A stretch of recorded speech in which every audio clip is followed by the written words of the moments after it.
This is Dr. David Pechon, and I want to thank you as we begin another journey into school and community safety.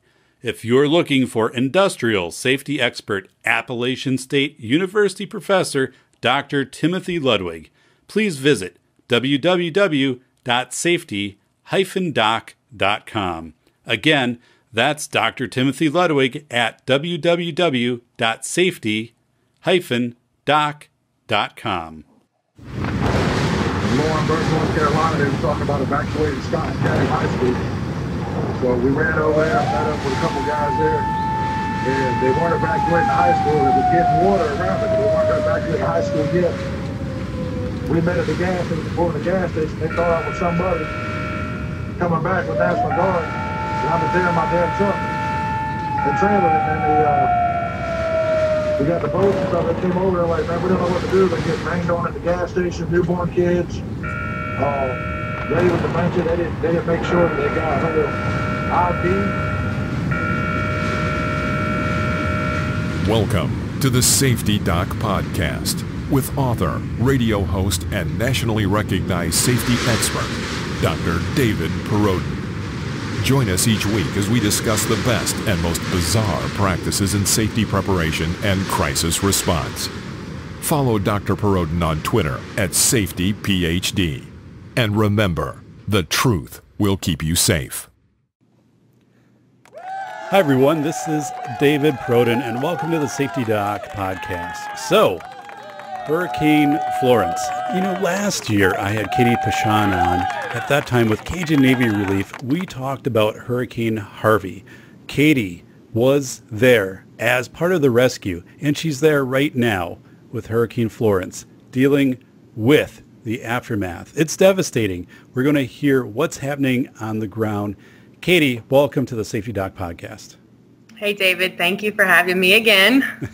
So last year we were kind of rushed. We started the podcast and Katie was on her phone, getting out of her vehicle and getting into her house, just underscoring how frenetic these type of rescue operations can be. And she did an absolutely outstanding job. You can go back and find that podcast, find the blog post that went with it.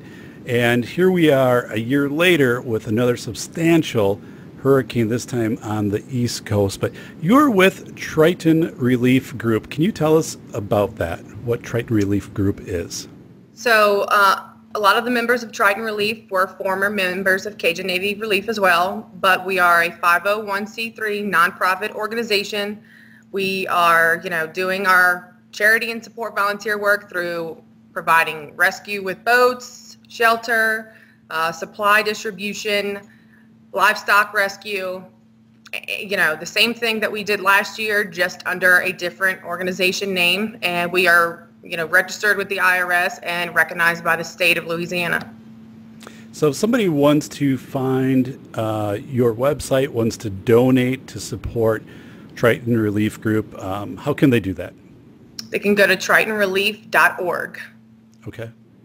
We're on Facebook and Twitter as well. Okay, so cash donations, and what if someone is saying, hey, I have a boat, I have resources, I have warehouse space in that region, I'm willing to donate. How do they interface? Is it email on there, or do they contact somebody directly, a phone number, or how does that work? So on our website, we've got a link for a volunteer, meaning if you've got a boat and you want to come out and do water rescue, we ask everybody to register under that so that we can get all of your contact information, whatever skills you may have, special training, certifications, vetted and get you into the system. We do run background checks. That's something we've got to do, which I'm sure people can understand. Sure. And that goes for people that if they don't want to donate monetaries, they've got 18-wheelers or a specific business. For instance, RX Bars contacted me. There's that link as well. They can go in under volunteer and fill that into what supplies they've got, as well as a rescue for help.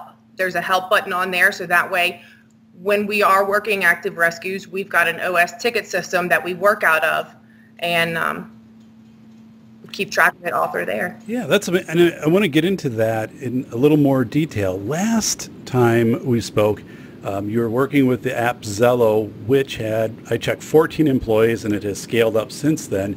And it's also become more aware of needing to preserve the privacy of individuals. So can you tell us how you are using the Zello app and how it has kind of grown over the last year as a rescue tool? So we started using Zello back in 2016 in Louisiana during the 2016 flood, and we've become much more organized with it now. We have a public channel, Triton Relief, that's open to public. So if they don't have cell service or they're trying to contact one of us, that channel is open to the public. Then we have private channels that we have for our boaters, and we try to separate the channels. For instance, we had a North Carolina channel and a South Carolina channel, and it's password protected so that we can contact each other and share privy information to address, name, phone number of flood victims. Okay, so if I understand this correctly, and for those who are just listening to the show and trying to understand your role, people are using different means like Facebook Messenger and other means to ask for help, and then it is you are using the Zello app to go out and then contact specific rescuers and say, we received a request from this location and we are dispatching you to this location, and here's the information. Am I correct or pretty close in how that works? Okay. So tell me, who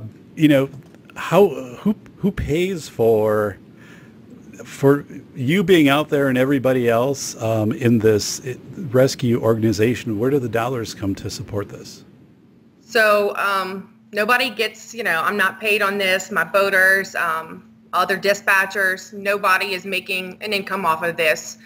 When our guys are running low on fuel, which we have experienced a lot of this go around because diesel has been impossible to find, it comes from, monetary donations. And some of my family members, some of other organization family members have been sending monetaries in so that we can directly send this guy $50 to $100 or whatever the case may be. And it's really just kind of getting the word out to people, making them aware of what our organization is, what we're about. And that way, if they want the tax write-off at the end of the year, they've got it. Sure. And I will make sure that this is linked out consistently throughout the YouTube version and then also on the blog post. And if anyone scrolls down in the MP3 version of the show for description, all this information will be available. So let's talk about what you are seeing right now on the ground when you're going out. I've seen the images of the interstate, like Interstate 40, I believe, which now looks like a river. But of course, these are just small parts. You are seeing in being part of the stories. Tell me about this devastation. There's people on rooftops. There's people stuck in attics. I'll go ahead and share this story with you. Our volunteers are seeing unbelievable devastation. Our boaters are being flagged down by people standing on the side of the road needing help. We have people contacting us on our website and Facebook. While on our way to a call, a group of our boaters were flagged down by 9 people trapped in an attic. They were waiting for local help that could not make it out there. Instead of our guys waiting, they detoured and helped escape all 9 people. That's amazing. Oh my goodness. Another quick example was an elderly couple in their 70s. We had contacted fire or EMS to do a welfare check. The son had actually gone on our TritonRelief.org and submitted a welfare check for his family. We were told by the local authorities it would be a day or 2 before they could get out there to do a welfare check. So at about 3 o'clock in the morning, I had 3 guys. First comes to mind, Adam Bass. They went out, did a welfare check, and in front of the subdivision, local EMS was posted up sleeping. Oh, wow. Wow. Oh my goodness. So What is different that you are noticing between this rescue and, for example, Hurricane Harvey, just a year ago? Is the technology better? Are people being better informed? Are you receiving better cooperation or not? Or what are the differences? What's working better? What's not working better? What's changed in a year? I mean, we want to see growth. Or what from your organization? This is, you've been doing this for a while, and there were even, images of Katie scrubbing mold off of walls in people's homes. So you're doing every aspect of this, and so certainly you've learned much. But what's changed in the last year, I guess, for the better, and then what hasn't changed that, or what's gotten kind of worse? What is inhibiting the rescues? So as far as our organization, Triton, goes, we have become much more organized. We're following FEMA emergency guidelines, and it's helped all of our teams run very smoothly.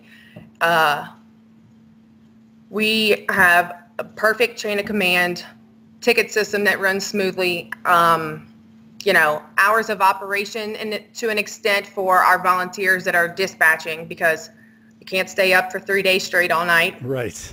You have to do shift work. So as far as that goes, we're much more organized, and we've learned a lot from this go, so we'll revisit that after. As far as the bureaucratic red tape. Yes. It's been very difficult to assist these areas in North and South Carolina. We have been held back by a lot of the small towns. They really don't have the equipment and the needs or I should say they don't have the equipment or the means right. to help. So they need the outside resources, but we have suffered extremely with the EOCs across the board.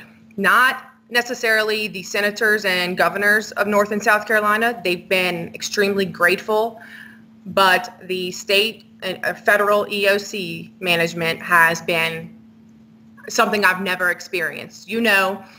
In 2016, I ran boats and flatbeds. Yes. Last year, I ran boats and Blackhawks and C-130s. Yes, absolutely. And this year, I couldn't even get a boat in the water. And that's happening from a federal level, is what you're saying. So the cooperation is largely there to state and local, but it's being inhibited by the federal level, which is really FEMA. When I can get on the phone with a sheriff of the specific town, Bolivia, in North Carolina, and him tell us his town's underwater, he would love the help. They need the help, but he can't make that call. He has to pass it to EOC. Right. And then we're shut out, roadblocked. And see, that's terrifying to hear, because your resources are needed, and this is life-saving. And Katie and I had talked about this prior to starting the show, but actually the 10th Amendment of the United States Constitution allows for civilian rescues to occur. And on September 11, 2001, in New York City, with the Twin Tower attacks out of Lower Manhattan Battery Park, 500,000 people were rescued by boat, by tugboats, mostly tugboats, some Coast Guard boats, leisure tour boats. This mix of boats. Admiral Loy had made an all call saying, anybody that has a boat, come and help with the rescue. 500,000 people rescued in 9 hours. That's the way it is supposed to work through the 10th Amendment. So the barriers that you are facing, it's extremely disheartening for me to hear that. And this is where we need legislative action to say, with FEMA, when we do have a recognized 503c organization willing to inject their resources to save lives, we have to allow that to happen. Because if we don't, it is only going to progressively deteriorate, and it's going to deteriorate into the number of lost lives. I mean, property is one thing, but lost lives, as you said, people on rooftops. So has there been any off the record conversations where people or any, because I think last time when we talked about Harvey, there was some cooperation with some levels of FEMA, as long as it wasn't like formally documented, or? I have a very good friend that I acquired last year during Harvey, and he is military and DOD. So he helped me a lot get the Blackhawks in the air, the C-130s. And he's been just as frustrated with the resistance. Like him and I chatted earlier, you know, unfortunately there will be some sort of death toll, but and this is, I'm not exact, but when last I heard it was at 31 right now. That could have easily been prevented. Right. You know, I shared that number today with some people, and they were surprised they thought, well, you know, maybe 8, maybe 10 people, but why do we have 31 people? I mean, we knew this was coming in. And I think what you're sharing is the fact that we're just not able to mobilize. And the fact we're not able to mobilize is bureaucratic over more of a mechanical or logistical means of that could happen. I mean, if it was prioritized by EOC or Emergency Operating Command, kind of comes under this bigger picture of instant command system where FEMA would be the one calling the shots. This, Katie, I've never heard of on the news. It never makes the news. It's not in the papers. I did get some traffic via email when Hurricane Florence hit. Some people that knew we had done the show previously that were asking just some general questions of how to seek help and things like that. But this is so disturbing for me. I mean, I'm going to work with. I said I have some connections in the 10th Amendment Center, and I can't imagine that legislators are going to stand by when it can be any state where this could happen, and not stand up and say, you know, we are going to put in place whatever. I don't know if it's an access clause or immunity clause or where you will default this down to the local EOC that is in charge of that area. Kind of, I think the way wildfires operate a little bit differently. Like I've studied this. It seems like that gets brought down more to a local management level. Mm-hmm. And I think also what happens, I had written about this in my book, Lessons of Lower Manhattan. So many times last year, for example, and it was in the past, but last year on the news, it would be Cajun Navy to the rescue. And you pointed out, well, there are many people who loosely affiliate with Cajun Navy or different rescue systems when you were actually affiliated with Cajun Navy Relief and now Triton Relief Group, which is a 5013C. Mm-hmm. And what happens then is once you get people in these organizations who tag on and probably shouldn't authentically be in these organizations, it raises some question maybe with these towns and these local EOCs. But you're saying they're willing, they want the help. So I don't know why FEMA is this is beyond absurd to me, why FEMA is putting this barrier up. But I guess the other point is it's not really, I mean, it's impeding you because it's not allowing the straight line, the smooth access, but you're like, we're still doing this because it's the right thing to do. This is what our organization is about. So tell me how that works when you kind of don't get the FEMA assistance, but still you make your inroads and do what you need to do to the best you can. Thank you for tuning in to the Safety Doc Podcast with the nation's leading safety expert, Dr. David Perrodin, author, radio show host, university instructor, researcher, expert witness, and consultant. Powerful testimonials. Dr. Perrodin has a strong reputation as the go-to safety consultant, and he was still able to exceed our expectations. When we went looking for an expert in the field of crisis preparedness and prevention, David was the single person we pursued. Not easy stepping into the touchier subjects of life, but Dr. David pulls it off. Take a listen. Now, back to Dr. David Perrodin and the Safety Doc Podcast.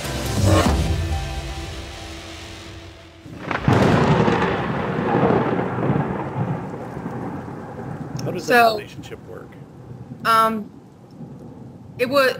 We experienced it in 2016, and it was a little frustrating. Nothing like this.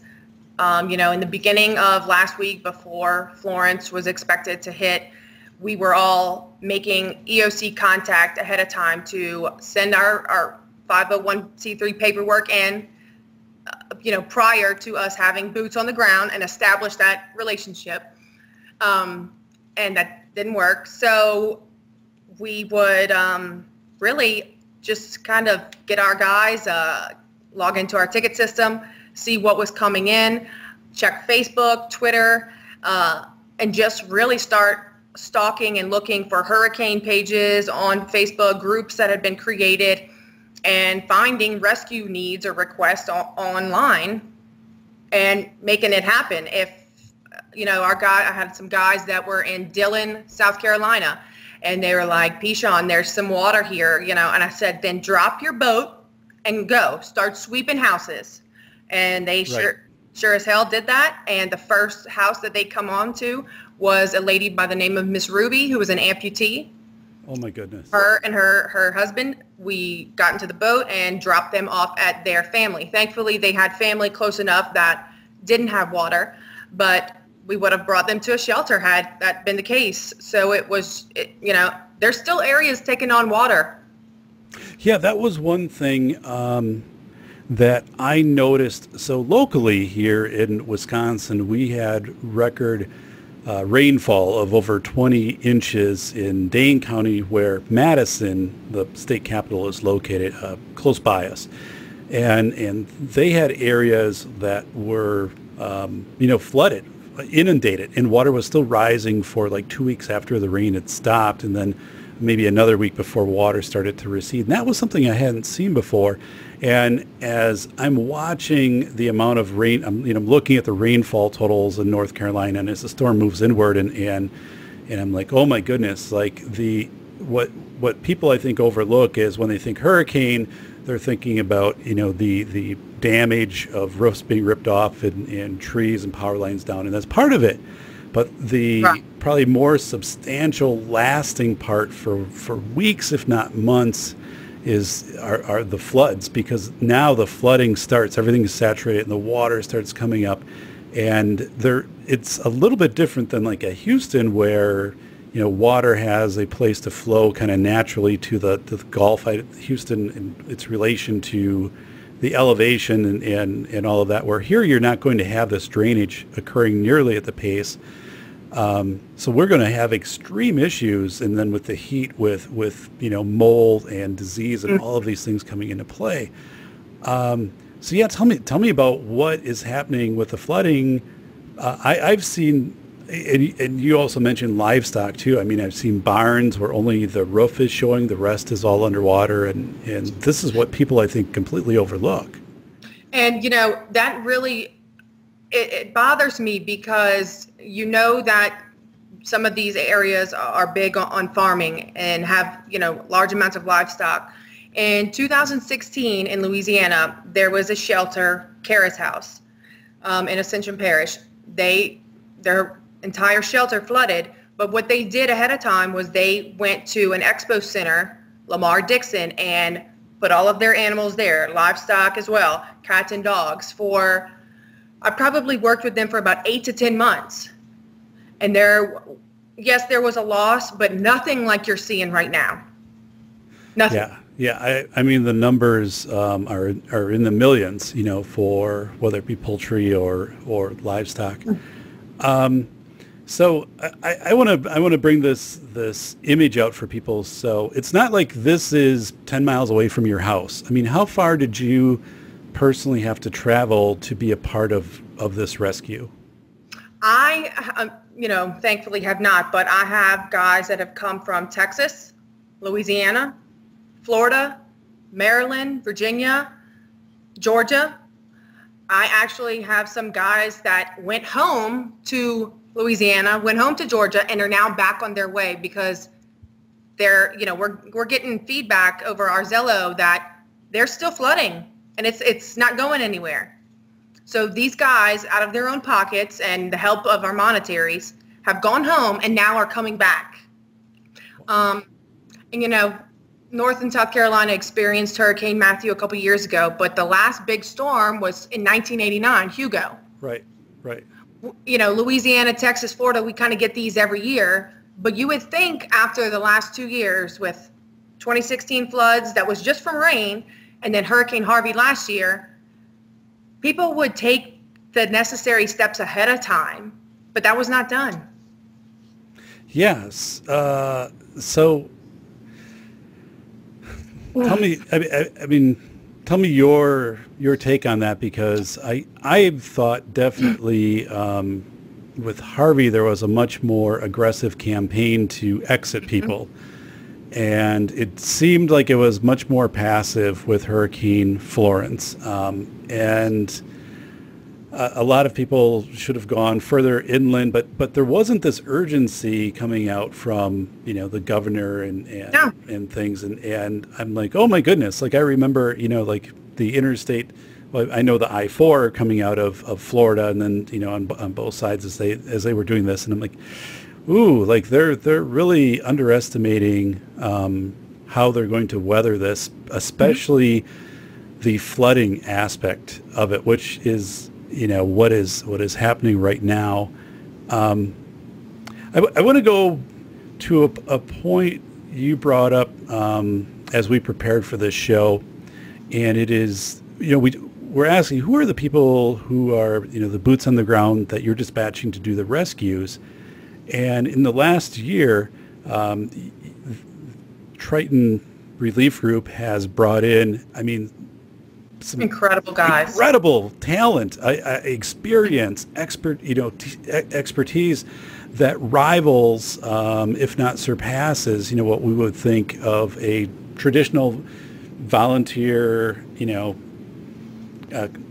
fire department or things like not to denigrate those organizations, but right. But this is just not a group of people that get together, at a hall one time a month and talk rescue stuff. These are people who are, military veterans who have extensive training in different levels of rescue and operations and large machinery. So if you can tell me what this crew looks like, because Katie, I think that also underscores the fact of, we are keeping at a FEMA level. When I say we, it's not me, it's FEMA, obviously, is keeping out a very capable group of people to do this rescue. So tell me about these people.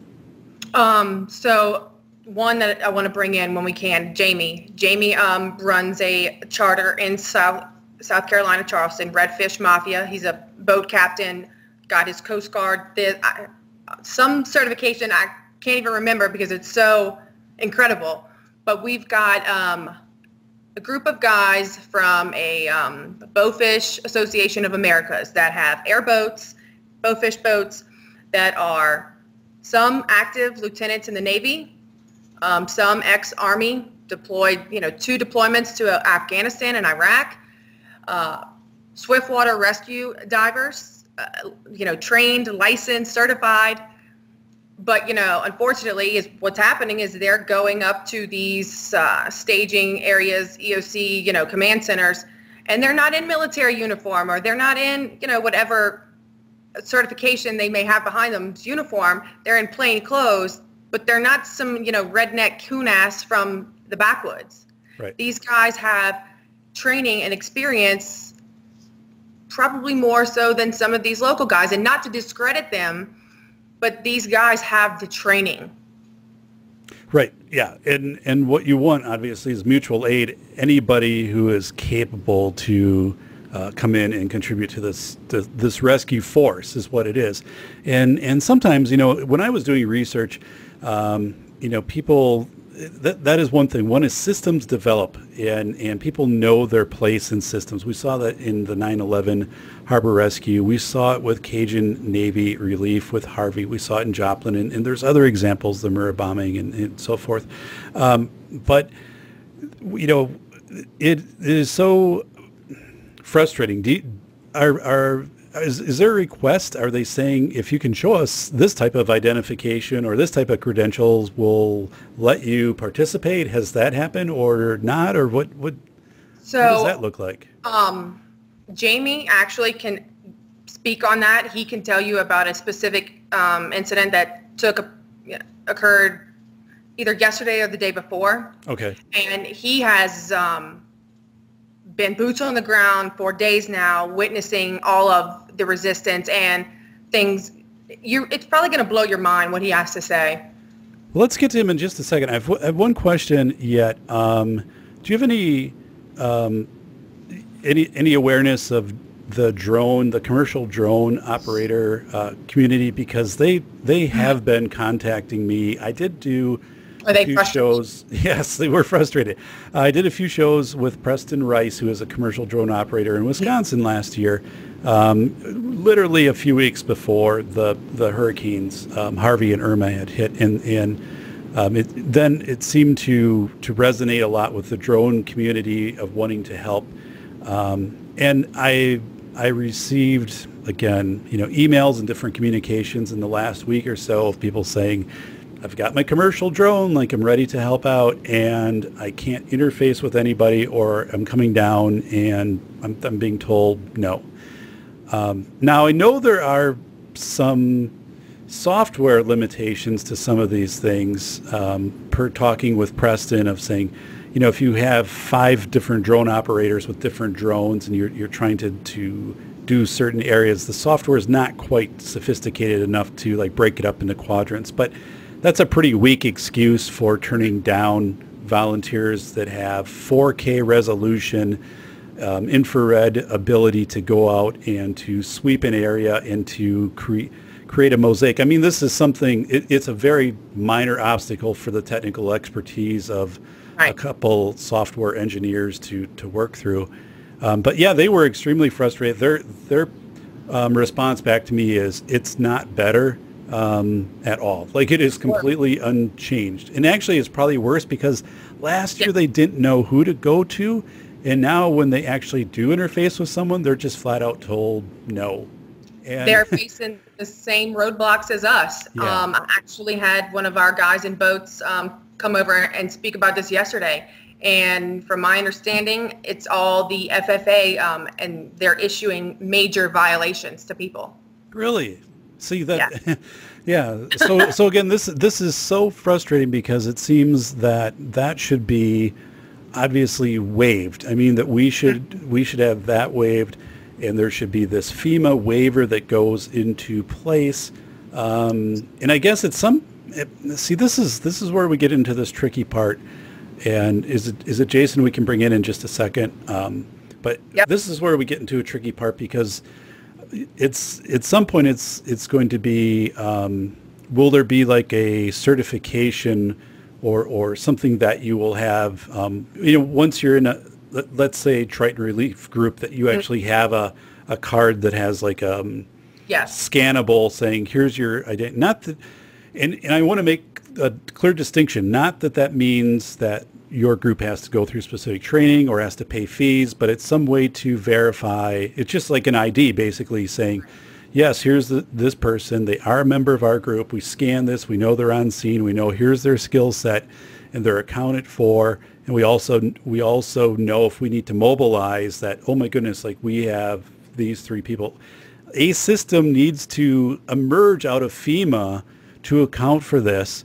And it is, anyone listening out there, this is completely ridiculous and irresponsible for FEMA after, well, one, we had between Harvey and Irma, FEMA finally gave up on, last year it was, having people call 911, which quickly became overwhelmed and went down to people were on the move, it was insane too, because people would be like, well, I don't know what county I'm in. I just drove 120 miles in the dark, so I don't know where I'm at.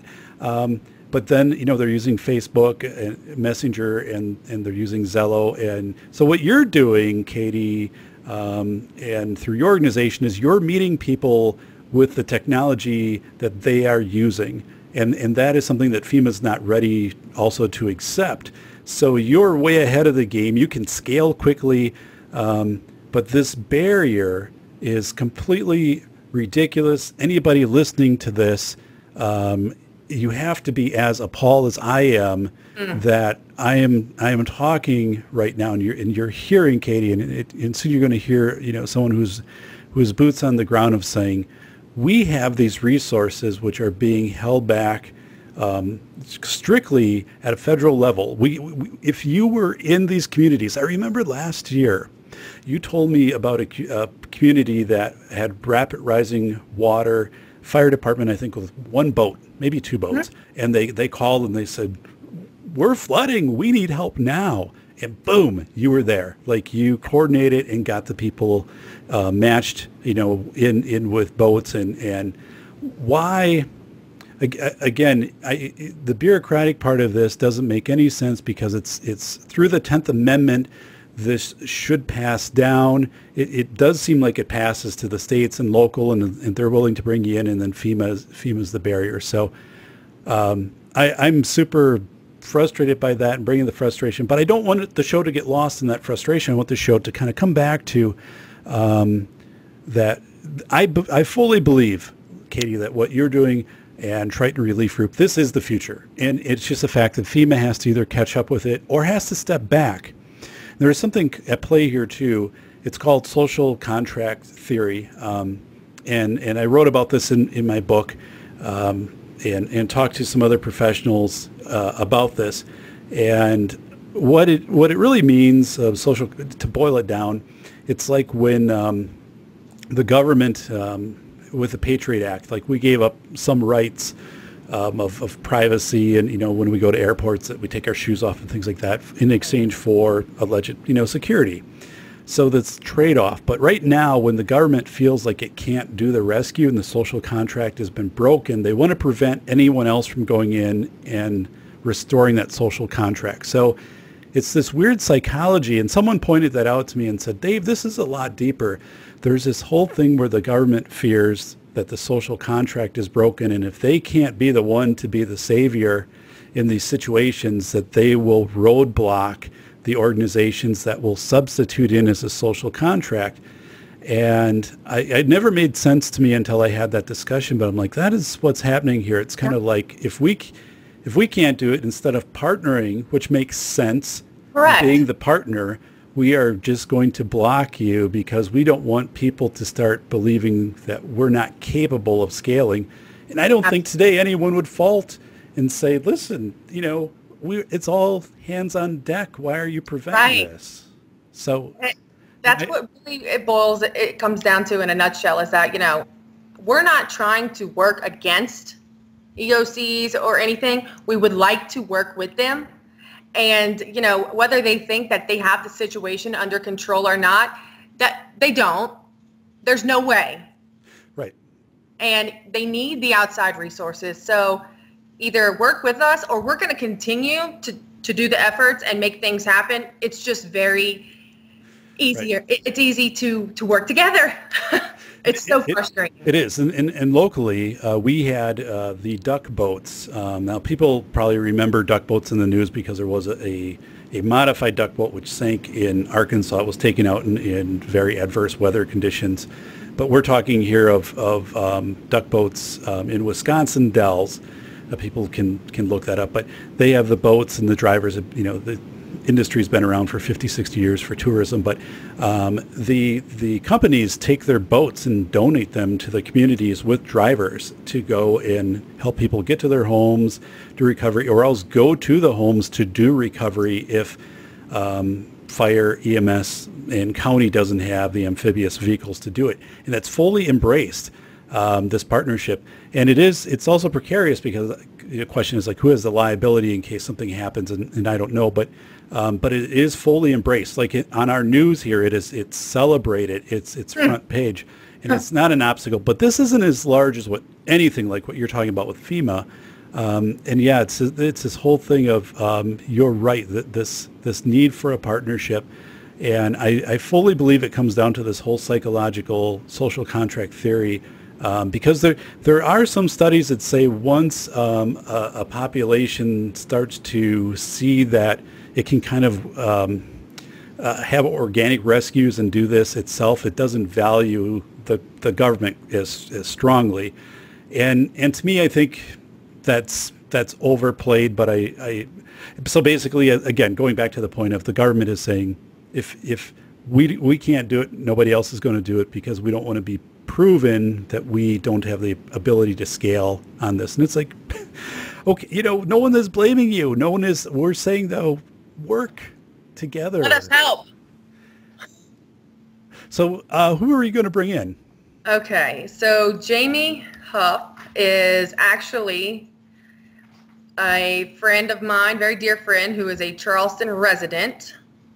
And Jamie did a lot for me last year during Harvey. Well, we partnered up, and let's see. And he has experienced some significant struggles. Okay. During Jamie is a boat captain. He runs a Redfish Mafia charter. Okay. He's been on the news a lot here lately. Okay. Now. Okay. Jamie?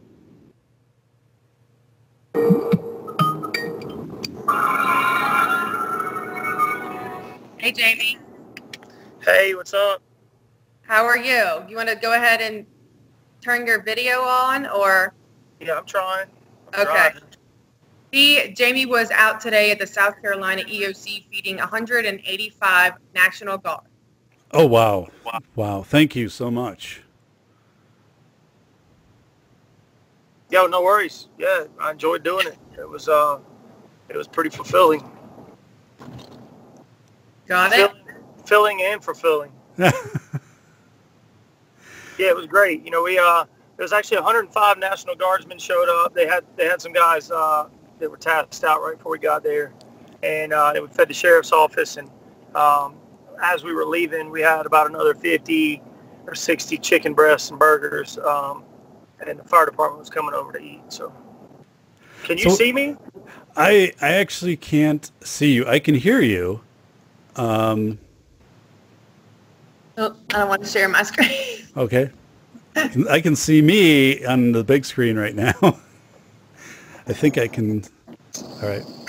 Now you are. Yeah. Yeah, now I can. Perfect. It's a little dark in here. Sorry. I got a 3-hour drive back to the house. If I find a gas station with a bunch of lights on, I'll swing in there so you can see me a little better. Okay. So tell me what we're doing. What are we doing? What are we talking about?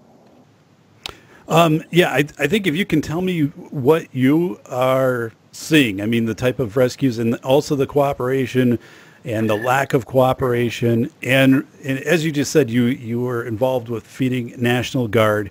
So, I mean, you're there helping in a support role, but there's so much more you could be doing that you're not being allowed to do because you're not getting the cooperation out of FEMA, if I'm correct. Well, it's not FEMA. Okay. Most of the places we've been, FEMA hadn't even stepped in yet. The cooperation that we're not seeing is, and until this year, I ain't never even heard of an EOC. I didn't know there was such thing as an EOC. I know what an operations manager is, or resource operations manager and stuff like that, but I ain't never heard of a emergency operations manager. I just assumed there was a state level of FEMA and a national level of FEMA. Obviously, the state level of FEMA would have a different name, and I guess that's the EOC. But that's the issue we're running into, is that nobody wants to be the ones to say, yeah, come help. Because the minute they give you permission to come help, something happens, they're liable. So it's such a litigious society as we have right now. It's, I mean, for lack of a better way to put it, the fact that people are afraid of getting sued means that people are dying in their houses right now.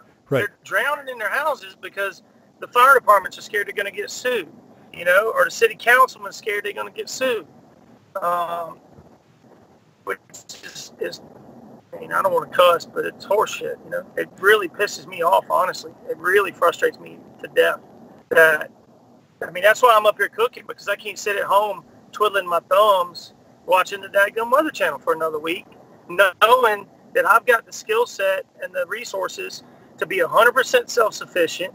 You know, I've got some swiftwater training. I've got a merchant mariner license.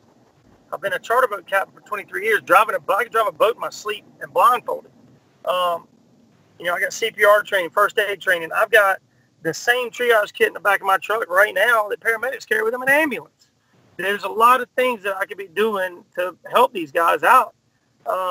But instead of even taking the time to talk to us and find out what's going on and what kind of resources we have and what kind of skill set we have, they'd rather just send us away. Now, I understand there's a bunch of guys out there that don't have the skill set. They don't have the resources. They're not self-sufficient. They're going to be waiting down the fire department, you know, eating their food, using their water, whatever the case may be. And the fire departments are worried they're going to have to go rescue the rescuers. Right. I get all that. But that's why you sign up with an operation like Triton Relief, because when you sign up, they vet you. You tell them what you have. They figure out if you're lying or not. And then you've got a blanket policy covering you. I've got a $2 million liability policy that covers me no matter what I'm doing because of being a charter captain. Okay. You know, I pay for it every month. I mean, there's things that they can ask and ways for us to reassure them. So when Triton Relief turns their 501c3 paperwork into the state at that point in time, it's easy for them to say, instead of having to look at all of us who are coming to help and see if we're qualified, Triton Relief has already made sure that we're qualified. They got to look at one set of paperwork. Right. And the problem, I even got an email the other night basically saying from our local news anchor in Charleston, and it was from the state saying that, you know, this is why we don't want volunteers to help. But it didn't say you can't help. It just said, these are the reasons we really don't want you to help. So I ran into some situations in, I don't want to say the name of the town, but up the road. And we're working it out now. But we actually had a city councilman driving a military vehicle yell out his window at us the other night, go the F back to wherever y'all came from. There's about 10 of us in boats in the parking lot at a Dollar General, after we had already been doing welfare checks, wellness checks, and rescues for about 2.5 hours. And we came and regrouped because we heard we were going to be needed somewhere else. And the fire department, fire chief, and a couple other guys were in the fire department, like Escalade or whatever, in the parking lot. And I just went up and talked to them and tell them who I was. And, you know, I tell them right off the bat, I don't ever drop hey, I got a captain's license. That's not me. Right. But in this situation, if you tell them you have a merchant mariner document and they know what that is, then they know that you've got some at least basic training, if not advanced training. And they know that you're way less to be a liability. And that's the first thing I tell them. And, you know, they were like, all right, nice to meet you. So we're here if you need us. We're not getting you away. We've got our own dispatch system, and we have some calls. And oh, well, you know, we're pretty good. We can handle it. I said, well, how come nobody's back there checking on these old people that I'm checking on that have 2 and 3 feet of water in their house? And they're telling me that when they made 911 calls, they were told that somebody would be there to check on them in a day or two. A day or two. Yeah, now, that man doesn't have it. If that 65, 75-year-old man doesn't have his Lipitor, or he doesn't have his blood thinner, or he didn't have his heart medication, that son of a gun might be dead in 2 days. Right. And it won't even be from the floods. It'll be because nobody took the time to go check on them because they triaging stuff incorrectly. You know? So the guy that's 35 years old and has 2 feet of water in his house, just because you might know him doesn't mean you need to go pick him up before you pick up the old man that doesn't have any medication. And from what I've seen, I mean, 2 feet of water can quickly become 4 feet to 6 feet of water. I mean, you know, flooding is only increasing with the amount of rainfall. the ground is saturated. And so what are you doing right now? Like, you're driving somewhere. Where are you at right now? Like in general, like. Man, I just I canceled. Like I said, I'm a charter captain and tournament fisherman, so I had a charter for tomorrow. I canceled it, and we came up here to feed these National Guardsmen, and it's 3 hours away from my house. So okay. I had another buddy of mine, Jim Carroll, met me. He lives in Myrtle Beach, so he borrowed a big flat top propane grill, and he met me at the Sherall Middle School. To feed these guys, and now I'm on the way back to my house, and I've already got my girl Sally lined up to possibly head up to Burgaw or Wilmington on Friday and help with. At this point, they're saying that a lot of it's not search and rescue anymore, search and recover. Okay. If it's a recover issue, by the time I roll up there, I'm thinking about going tomorrow and canceling my trip on Thursday, but. So what's something that, Jamie, that's worked out? I mean, what is something when you've got to a community and they've embraced and they said, yeah, come on in and work with us? Well, here's the deal. When I went to Texas, it was such a bad situation when I got down there. It was still raining. The storm was still going on. We got there like right after the eye had moved over Orange and stuff. And it's a little different situation with the flooding there. But when we got there, that was such a bad situation. We got off the highway and went down the main road there. I think it's 86 or 85 into Orange. And when it got, hang on. I got somebody calling me in. Sorry. When it got too deep for the truck, we just put the boat in and went to work and started grabbing folks left and right, pulling them out left and right. And never saw a city or town official ever, not one time. We saw some National Guard and that was it. And then up here, it's like, go to the fire department and stage up, and we've sent them our paperwork and all this. And I didn't know anything about paperwork until this time, this storm, because North Carolina and South Carolina keep harping on this paperwork.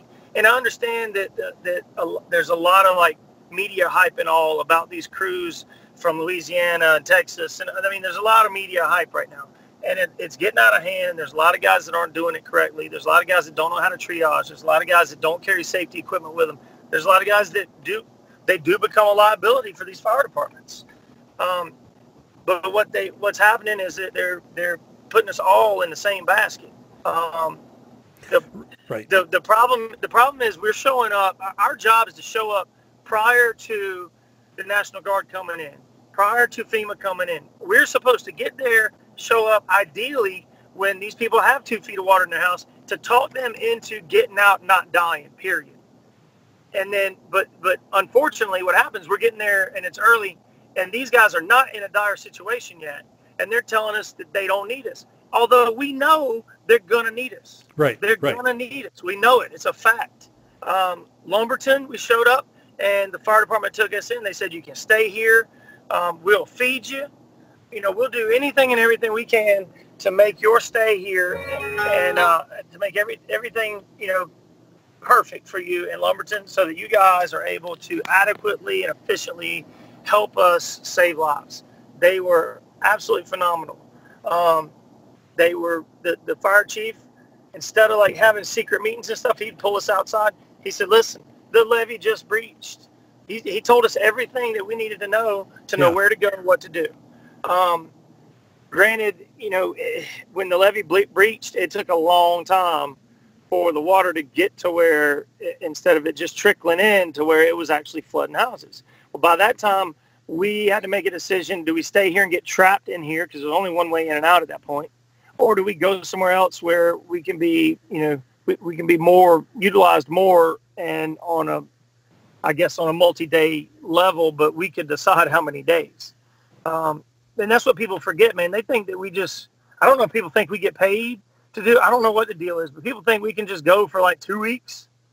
I mean, all these guys have jobs. We all have families. Yeah, that is a critical part to point out, because people don't have an understanding. And I think what you've shared is there's some media coverage, and then it's this blanket term of boat rescuers, but it really comes down, and Katie had made this point too. Once you get into Triton Relief Group, I mean, you have a a 501(c)(3). You've done background checks. You have high competency of membership. That you should be met with, whatever agency you're interfacing with, and that they would say, okay, here's the skill sets that you have. Here's how you can interface with us. I mean, it's mutual aid in fire departments. When fire departments have to call in 20 agencies for a wildfire or something like that, that haven't worked together. They're doing that. And this is something where this type of barrier, and I guess what I'm perceiving from you is like, it's worse. It's worse with Hurricane Florence than it was last year with Harvey or with Irma, as far as like people, the bureaucratic, the bureaucracy part saying, thanks for being here, but nope, we've got it. And you're like, no, you don't have it. Like, you don't have it at all. Let us help. Right. I equate it to this. I equate it to, you see me on the sidewalk or at my house or on the job site, and I'm trying to put a nail in the deck with a brick. And then, you come along with a hammer, and I'm like, no, man, I'm good, thanks. Yeah. That's what I think about. I'm like, there's no way. You got 3,000 people here that need to be pulled out, and you got 9 dudes working in your volunteer fire department. And There's a huge chance that I have more training, non-fire related training, than most of the volunteer firemen.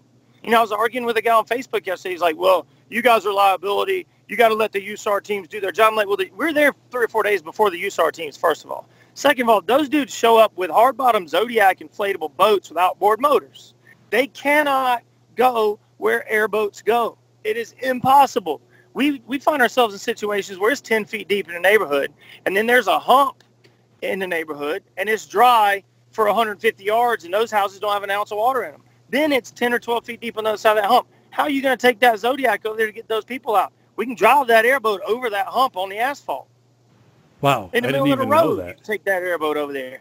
Katie's got a picture. She sent an airboat with somebody who was injured, sent the airboat to the emergency room on the road because there was no ambulances to get the guy to the ER. Now, that is an incredible story. I mean, this is what people don't know. They don't know the capabilities, and that is much different equipment also that you are bringing into this scene that is not native to that scene, and that this equipment can be utilized. So I am, how about drone operators? I was sharing with Katie that I was contacted by some commercial drone operators who were turned away, saying that they wanted to conduct reconnaissance, again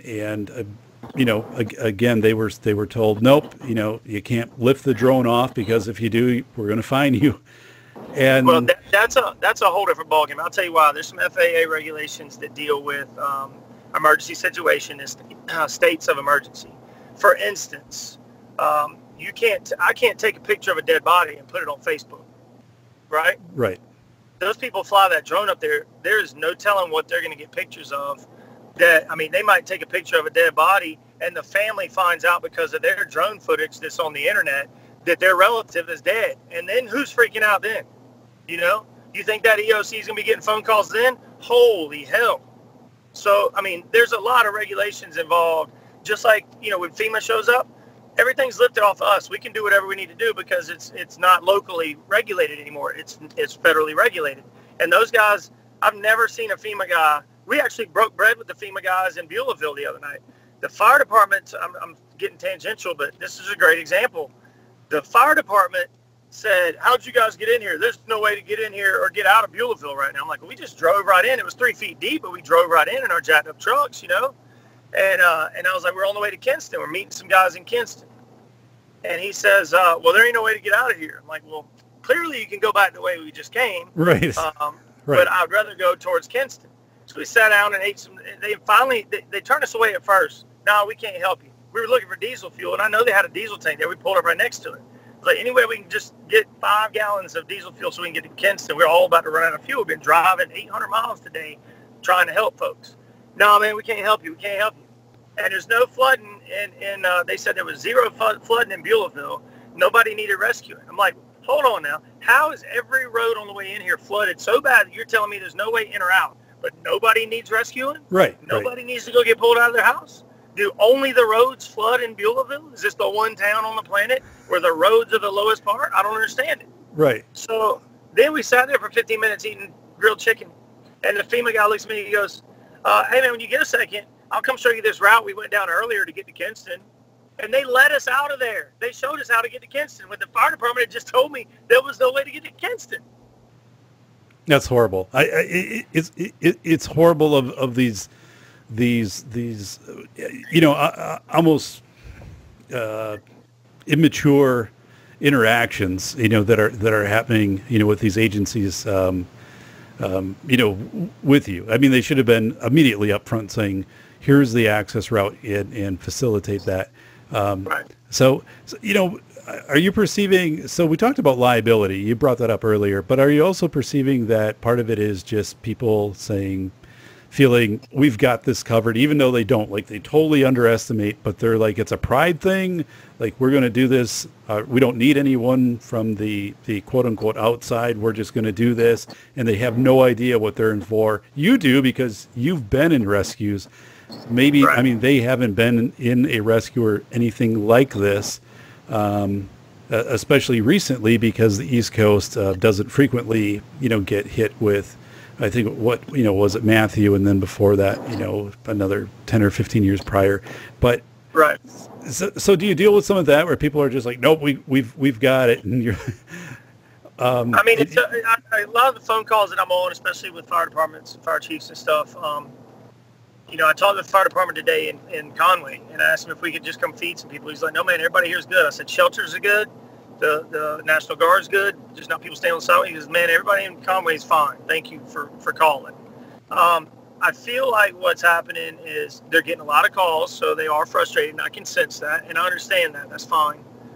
But not one of them has said, look, man, we can't let you help because it's a liability, and that's just the way that's the way it works as far as the red tape, and I'm sorry. None of them have said that. That's all you got to say, man. You don't have to say, man, we don't need your help. Go the F back to where y'all came from. They don't have to say it that way. All they got to do is say, hey, man, we really are not allowed to tell you to come in here and help.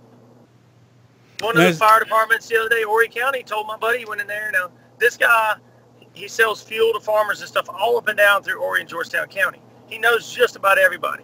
He walked into the EOC office in Conway, and they literally said, if you try to put your boats in here and go do rescues, we're going to stop you.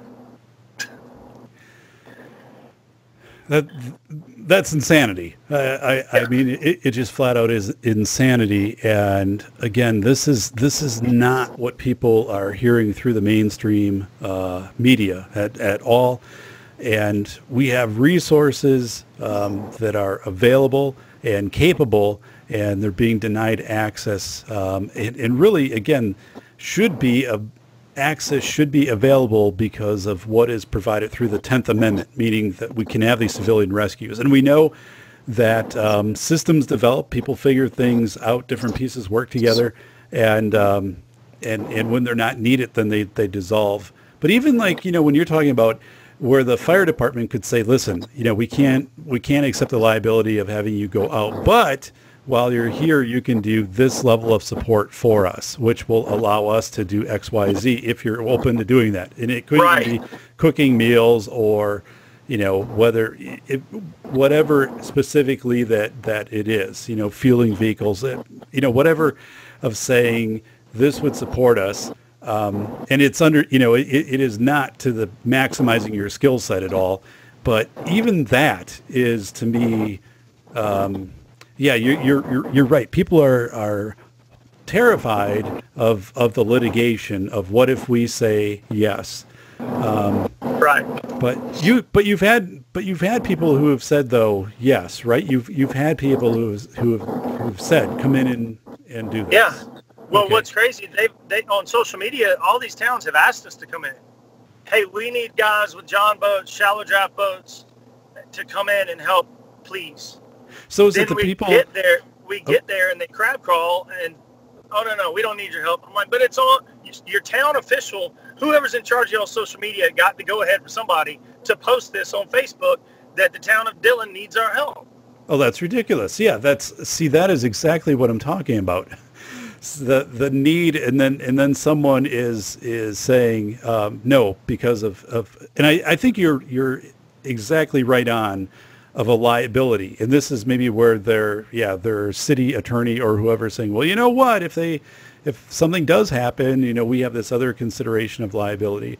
This is where we need some type of very defined provision through FEMA that when there is a disaster situation declared, and we do have a 501(c), that they are able then to partner. And I kind of talked with Katie, where even if it's something like an identification that has like a barcode that identifies, that you are with Triton Relief, here's your skill set, here's your whatever, so they know that you're on scene, and then that there is some absolving of liability on a federal action to do that.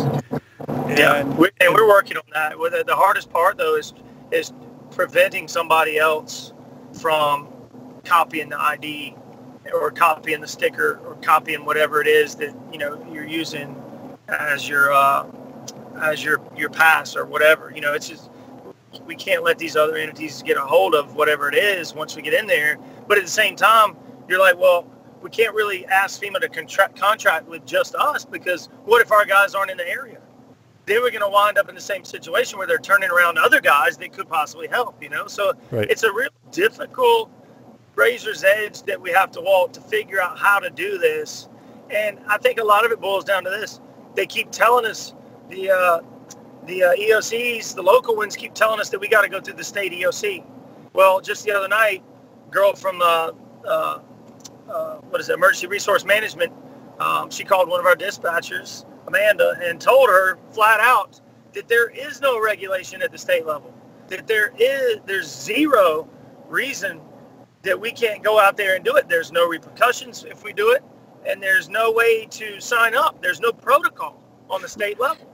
Yeah, exactly. And that's where that 10th Amendment comes into play. It rolls right down to the citizen rescue force, being able to mobilize.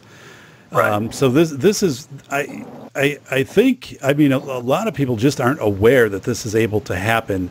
And it has, okay, I'm just reading a message.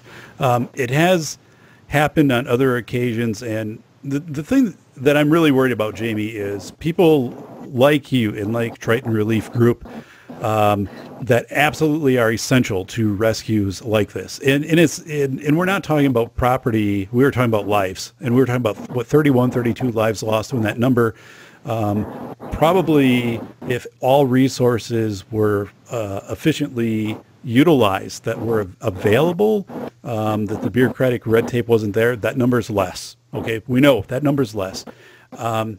So it's absolutely less. Yeah. This is extremely frustrating, because people don't understand what the barrier is to this, and that's why it's very important for me to do this show. I also wrote a book that is coming out, Lessons of Lower Manhattan. It talks about scalable rescues with Roman and Littlefield, so a major publisher. And I talked specifically about this, kind of the Cajun Navy relief model, but I can also, modify that somewhat in final version for the Triton Relief Group, of saying we need to enable 501(c)s, whatever type of identification. Well, people fly and they have passports and they have IDs, and I just got my license renewed, and I had to do the extra stuff to get the star up in the corner so I could go to military bases and stuff. This can all happen in the age of biometrics and other stuff. And it's like,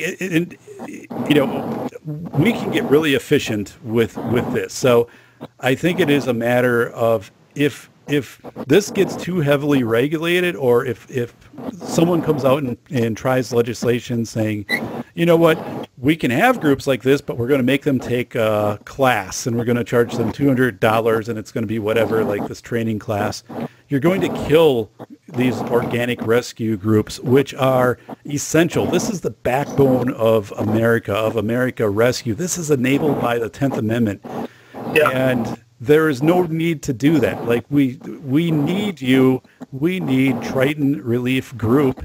And the fact that you're not getting more respect, and just in general in the media, that we're not giving more respect to this issue is a shame. And I'm not trying to sell books here. I'm just saying in my book, I do explicitly point that out of this is an issue that people do not hear about. Well, they don't know. There's no awareness. And, you know, I catch hell for, this girl's been bashing me all over Facebook today. She's had couple, I mean, like 25 or 30,000. I mean, it's going viral. She's bashing me, saying that I'm calling the news channels and I'm just wanting my 15 minutes of fame and all this stuff. I mean, I'm on TV a dozen times a year for fishing. I don't need fame. I don't need trophies. The reason I'm doing this and the reason I'm going on with the media is just to create awareness. People don't know. They don't know that there's 15 of those other entities out there, and some of them are selling T-shirts at these, you know, they pulling up to towns where people are flooded out. They're trying to sell T-shirts or gumbo or whatever the case may be. Right. Or they're trying to count heads that they save so they can send a bill to FEMA for $100 a person, whatever. People don't know that there's bad apples out there because they've just sprung up recently. And they also don't know that, you know, for instance, the Red Cross. I don't know how you feel about the Red Cross. I don't like the Red Cross. They should stick to blood. You know, I know of a guy that he's a lifetime member of Red Cross donating. He shouldn't have to pay for blood for the rest of his life according to his membership, but he just went to the hospital and they charged him for his blood. But they should stick to blood because... Thank you for tuning in to the Safety Doc Podcast with the nation's leading safety expert, Dr. David Perrodin. Author, radio show host, university instructor, researcher, expert witness, and consultant. Powerful testimonials.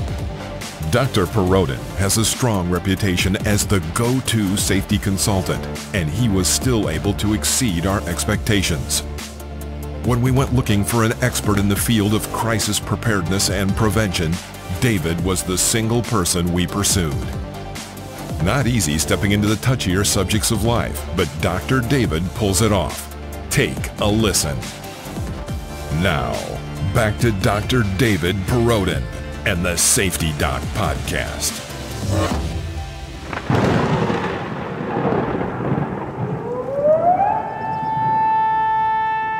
You there still? Yeah, I am, and you're coming through better. So Jamie, I mean, I'm glad you're not discouraged. It is frustrating for me to hear the way that you've been treated because not in one moment did I ever think, or if I would see you on TV or anything, that this is a grab of the limelight. Although people do that, like, you know, in anything, like after the Boston marathon bombing, what was it? An hour later, people are out selling Boston Strong T-shirts. I mean, but yeah, that will happen with, you know, with almost anything that is large scale. But, you know, when you definitely can say, here's, you know, paperwork verifying who I am, and you obviously see behind, you know, the equipment that I have, the resources that I have, and you can talk the lingo. It doesn't take very long for someone to identify, yes, this guy, he knows what he's doing. He can work with us. And we need to bring just a greater respect to, like, you know, Triton Relief Group, other groups that might be at a level of that 501(c), so we can say, yes, you know, these are other groups that we can bring into the mix.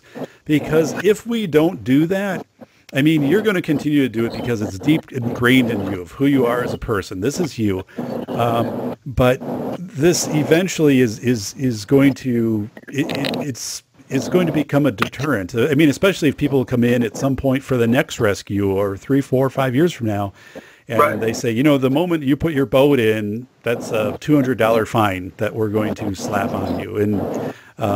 And we absolutely, as a society, cannot have that happen anywhere, because we are always going to need going forward. We are our brother's keeper, and that's what we absolutely are. And with a dense population, with a dense infrastructure, and we need the ability to scale and have this all capable hands on deck mentality. and I think, again, so many people who are going to listen to this and that I've talked to in the professional community really have no idea to the depth of what's happening at all.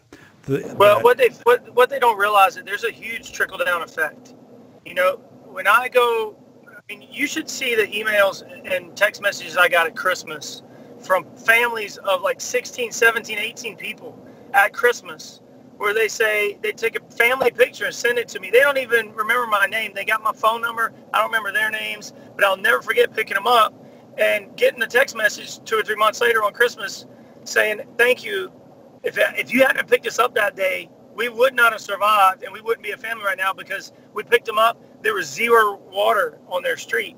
And I convinced them that we had already listened to the water tables, watershed schedule. There was 15 feet of water at their house on a single-story house 6 hours later. Right. So they're, feet.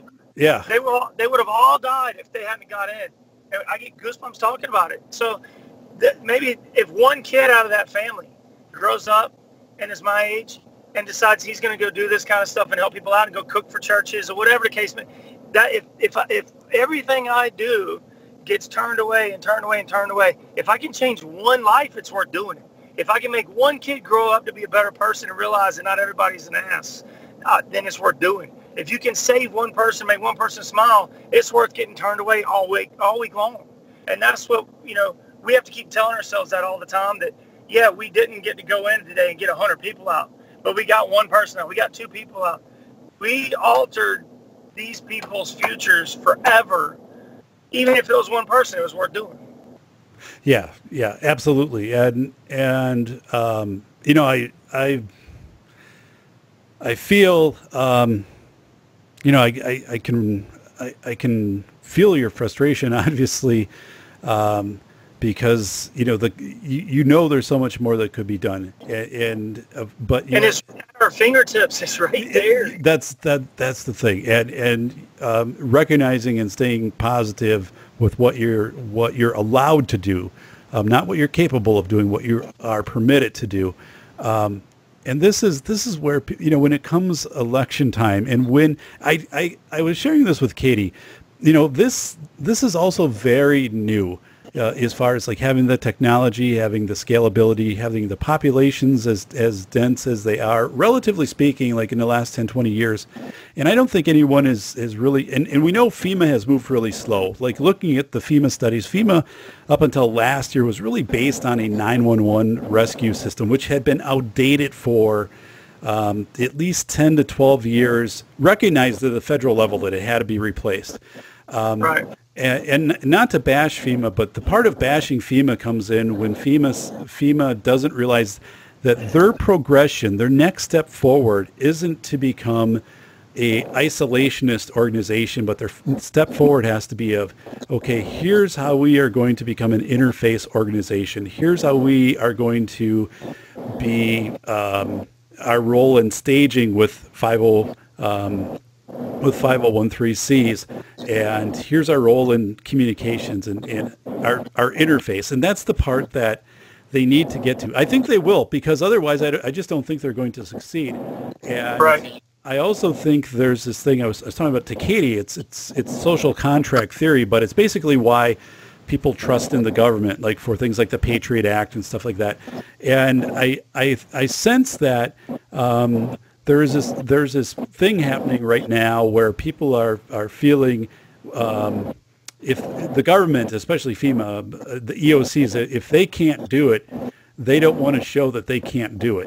And instead of taking on a partnership, they're just shutting everybody else out.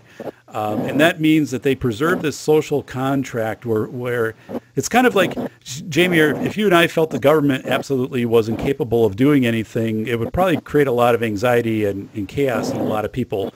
And that's been proven over time. But the part is, though, that it wouldn't have to be that way at all. If FEMA just reorganized itself and said, listen, we are an interface organization. Like, we are going to provide this, but then we are going to have interfaces with the 501(c)(3)s, and we're going to utilize all of these resources. What people would know if they knew that ahead of time, they're like, yes, thank you. Like, we're using our resources. This is what we want. So that's where we need a replacement at the top of FEMA. Right. We need a reorganization, a restructuring. But I would say to you, I think it's going to happen. We saw objectively the rescue of 500,000 people from Lower Manhattan, mostly by like tugboat and by like sightseeing boats. Not one bit of litigation out of that. No one trying to stop that. That was done through Admiral Loy, gave that order. Yep. Joplin tornado rescue is largely coordinated by a mother and daughter. Started 2 hours after the tornado hit Joplin of 50,000 people. What Cajun Navy Relief, for example, was able to accomplish, and now Triton Relief Group. So these examples, and I could go on and on. I have numerous examples that I kind of cite in different capacities.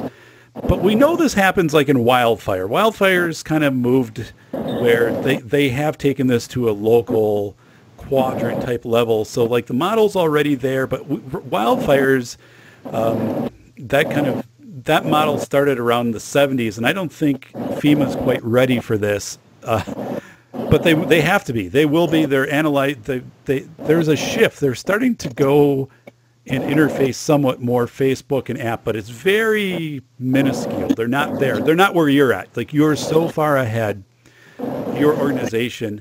But what they could do is they could be a great staging organization.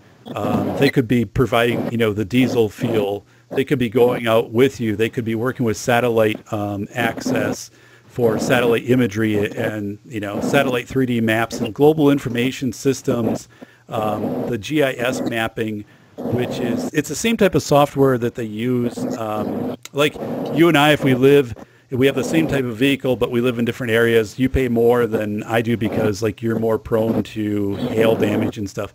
All of that right. information they have and would be very valuable of knowing, the different water tables and stuff like that. There's topo maps on the internet right now that are really hard to find. But you could pull up a map of South Carolina, and it'll tell you, all right, here's a list of the cities that are gonna flood first. If this happens, it's like SAT questions. They're if-then questions, right. And they're so easy to answer. Right. And that's one of the reasons I'm involved this week so heavily is because they kind of turned to me and said, Jamie, this is your neck of the woods here. Help us figure out what's going on. And I told them a week ago, I said, here's what's going to happen. It's going to flood in Lumberton. It's going to flood in Elizabeth City. Then it's going to go down to Dillon. Then it's going to Conway. Then it's going to King Street and Andrews and Hemingway and Georgetown. It's just, where it's going to flood. And that's why we've been so ahead of the 8 ball this week. And and that's also why we're getting turned away. If we waited until it flooded, which is against my nature to wait right. until it hits right. the fan. If you can preempt it hitting the fan, then don't let it hit the fans. So get there before the flood. People out, talk to them, whatever. And then get them out of there. So I'm going to, real quick, I'm going to go back to 2 things. Number one, I know there's some people are going to hear this, see this or whatever, and they're going to say, well, why don't you just go put it in anyway? Just put the boat in anyway. What are they going to do? They're going to arrest you? And this is the mentality that a lot of people have. I had that mentality down there in Texas, but we were in a situation where there were so many people in such a dense area, it was not hard to find where to go get somebody, right? Right. Here's the kicker. It's about 1,000 times more efficient. Now, we've got one of the best dispatching systems I've ever seen. I've never seen a municipality with a dispatching system as efficient as the girls that we have strewn across this country, thousands of miles apart, that can communicate within a half a second over an app that treats your phone like a walkie-talkie. Right. Granted, we do lose cell phone coverage. That's literally the only flaw in the dispatching system that we have. Now, with that dispatching system, if we can integrate that and look at the calls that they're getting on 911, which when we have a town or city that does cooperate, we vet our calls, they vet their calls. There's no double tapping. There's no, 2 different crews are going to the same house. There's right. no wasting the efficiency is increased exponentially. So that's why it's difficult for us to just go put the boat in anyway, because number one, you do that, you're stepping on their toes. It's going to be 100 times harder to get it done when they do eventually say yes. It's going to take 10 times longer for them to eventually say yes, you can come in and help. That's why we don't just go fire the boats in the water and go ride around and knock on doors like a bunch of renegades. You just can't do it. It's also how you wind up getting shot, because sometimes they think you might be looting, So Right. you have to have the local municipalities work with you in order to make it efficient, number one. Number two, the thing that people, I'm going to go back to the trickle-down effect. One of the things they don't understand, I can't tell you how many times I've knocked on doors and these people come out and they say, "Oh, are you at the fire department?" It gives the local authorities a positive that they can look back on the citizens, and the citizens they feel like they're more protected because they think that you're part of the local authority system. They think you're a fireman. They think you're a police officer. You can knock on these doors, and it makes the citizens feel like somebody's actually looking after them, instead of being told, "I'll be there in 2 days. I'm sorry your power's been out for a week and you don't have any water or food or medicine. We'll be there in 2 more days." That's a great point. And, back in the day, we used to deputize people during emergencies, and then they could do these types of things that you're talking about right now. It is. And that's the way that we have to frame this too. It's an extension of the local rescue force, and then I'm placing myself in that role. If someone is at my door and saying, can I assist you? And we are working in a partnership with the fire department or whatever. And I would totally be appreciative of that. And yes, thank you for having my back. And the thing is, too, Jamie, I think people, and this is where I don't get where FEMA tries to protect this, but I think people obviously realize that something like this is so large and significant that it has to be scaled to bring in outside resources. There's nobody that has the resources just waiting in a warehouse somewhere to dispatch all of these boats or military vehicles, and it hasn't been there. It doesn't make sense to do that. You have to have these organizations working together. Right. It's literally like having a different branch of the military. There's so many things that you have to have put together you might need the Zodiacs and stuff when it's rough and you got to go across the Cape Fear River, and there's however an obscene amount of millions of gallons coming down the river that aren't normally there.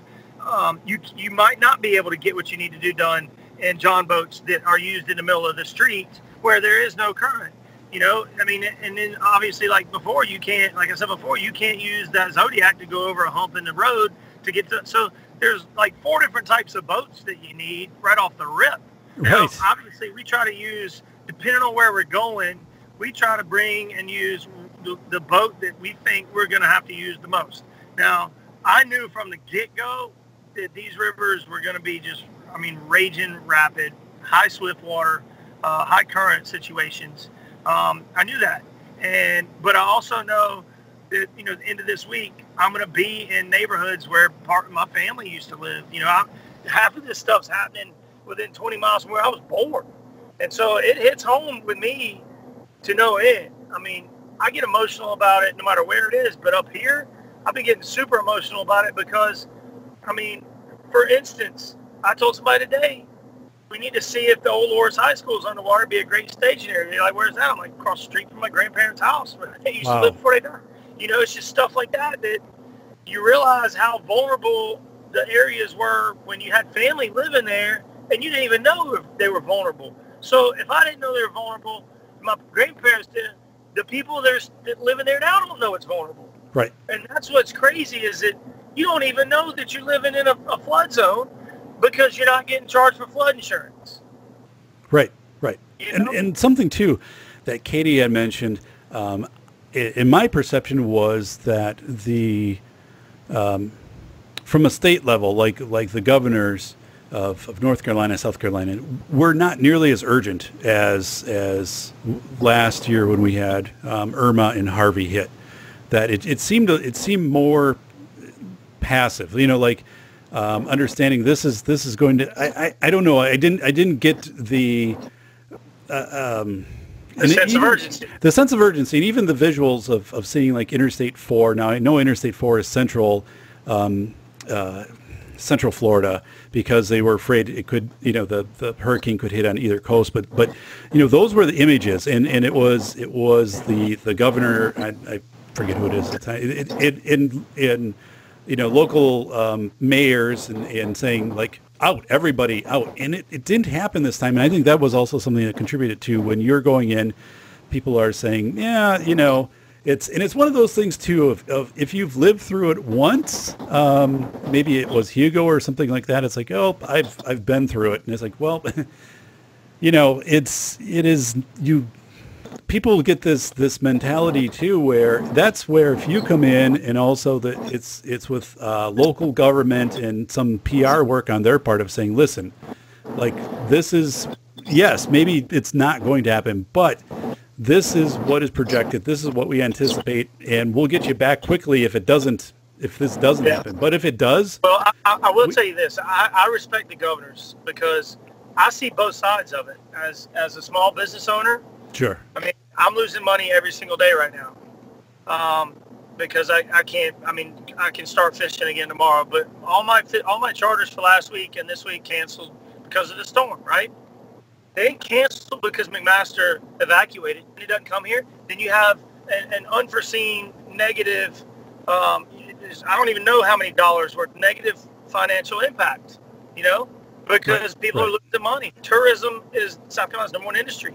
So you start telling people that they got to evacuate, it goes the painters at the construction sites all the way up to the guys that, own law firms and whose clients aren't flying in. I mean, millions and hundreds of millions of dollars has been lost in the past week in income. And for people that live paycheck to paycheck and they can't work because the boss man shut the business down for a week to evacuate, right. They just lost a week's worth of pay. That dude that owns that business is a businessman. He ain't paying those people for a week that he didn't get paid to work, Yeah. So there's people whose lives might be changed forever because of 1 week's worth of financial loss. And the worst part about it is 99% of the areas that flood are those people that live paycheck to paycheck. So not only are they losing a week's worth of income, they now have a whole lot of more financial responsibility because their house is just flooded. Right. It's not a catch-22. It is. And thank you for pointing.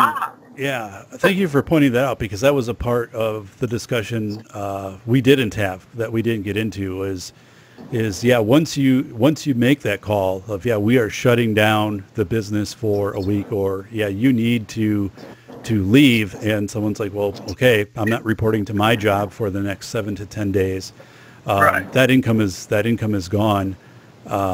And once you start shutting down the airports and I remember that it was the Disney, when Disney Orlando finally shut down, just for that. Like 20,000 people. It didn't work. Yeah. So I mean, it was. I don't have an answer for that. It's a point. I'm glad you brought it up because that has to be put into the equation of saying, this is why this is so difficult to make this call because the impact you're having. What makes it even more different is a little thing called First Tuesday in November that's coming up. Oh, yeah. He wants to get reelected, so who does he piss off the most? The people that are going to drown?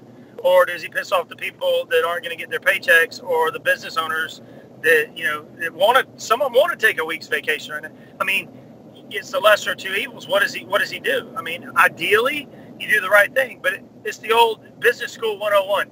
You got contaminated baby food. What do? Do you recall the baby food and shut the factory down? Or do you, let 2 or 3 babies die without telling anybody? It's morals versus values. It's an age-old conundrum. Right. Yeah, I think you're right. You're right on with that. So we have a lot of variables that play into this.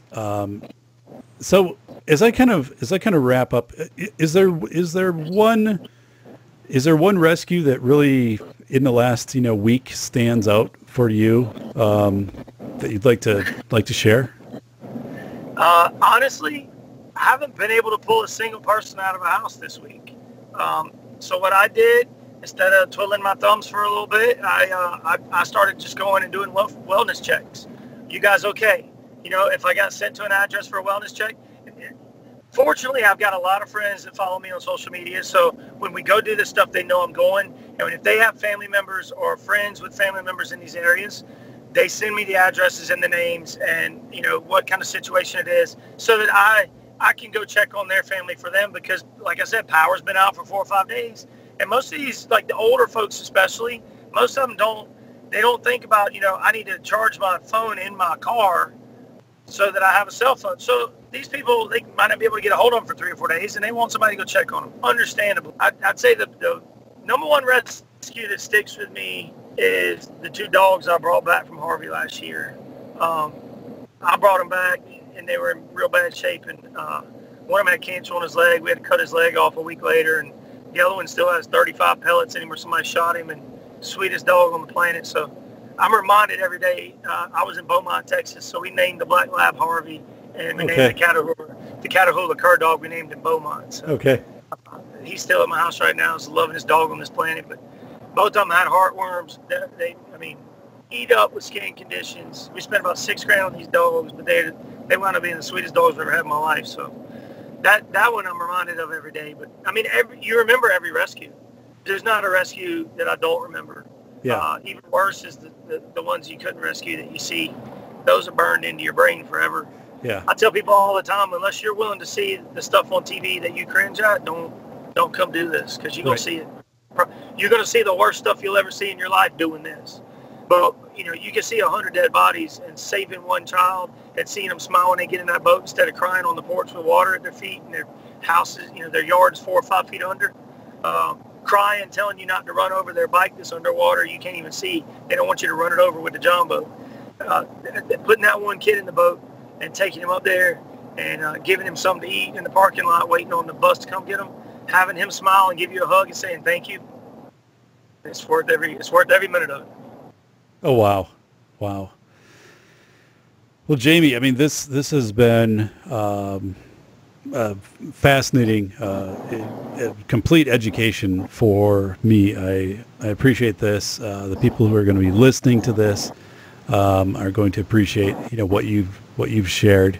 And I can only wish, and I honestly believe that we will have a more effective system to interface, you know, with you and with other people. For example, you know, with the Triton Relief Group or 5013Cs, so we can utilize those resources. And just that we change our whole mentality from, you know, this thing of this litigious, and also if the social contract is broke, of saying if there is a declaration of disaster, that here are some exemptions that go into place while this is occurring. Because if we don't do that, we are going to people are going to die.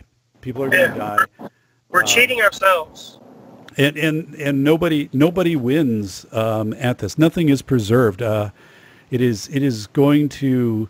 This is an opportunity with the technology, as you indicated, that's in place, and just how Zello scaled, for example, from last year to this year. You know, what, the 14 employees to like a larger employee base, plus just becoming much more efficient. We know the satellite systems have gotten much better. They've just released. The FAA and the Air Force have just released like a new grade of satellite to get even more precise in the map. So all of these things are starting to come into play, and we're getting in our own way through stupid bureaucracy, when this can be this time in life where we can really capitalize on the goodness of humanity, which is there. Yeah. And what, we don't hear this on the news, and we don't hear your story on the news because it's a few flyovers of flooded areas, of flooded highways, and a few pictures and selected interviews. But as you said, there are agendas to preserve which are political. Unfortunately. And I think also I do completely believe this is still so new if we take the last 10, 20 years of population densities, of technology, of the ability to do this, that people don't know how to interface with it yet from a government standpoint. In the turnover that we've had in government, and FEMA should have learned the lesson from Katrina big time.